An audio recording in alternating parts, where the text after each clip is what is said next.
बस टिकट नहीं है मैडम, तो क्या करें हम? मैं जा रही हूँ, क्यों परेशान? आपको तो बोल रहे हैं चले जाइए, आप बोल रहे हैं जीआरपी है, फलाना ढमका है। आप जाइए प्लीज। करिए मैडम, क्या करना है?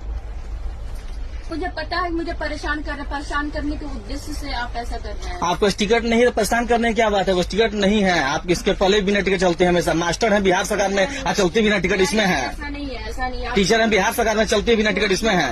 झूठ आप झूठ नहीं बोल रहे हैं, हमको याद है अच्छी तरह से।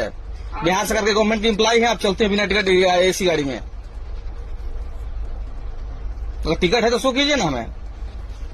आप ये फोन दिखाइए, आप ऐसे रिकॉर्डिंग किसी महिला का नहीं कर सकते। हाथ मत लगाइए प्लीज, रिकॉर्डिंग हो रहा है, हाथ मत लगाइए। आप टिकट नहीं बोल रहे, स्लीपर चलिए, तब जा नहीं रही हैं।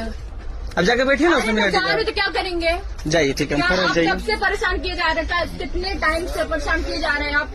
टिकट नहीं लीजिएगा, बोला जाएगा। टिकट है, ठीक है। कहाँ है दिखाइए ना, शो कीजिए हमें। आप एसी क्लास में हैं, हमको शो कीजिए कहाँ टिकट है आपका प्लीज। और फालतू इंसान हम नहीं, फालतू आप हैं। आपने फालतू बोल रही ठीक लगा, हम बोली फालतू खराब लग गया। अपने बोल रहे थे अच्छा, आपने बोल दिया तो ठीक है, हम बोल दिए तो खराब लग गया।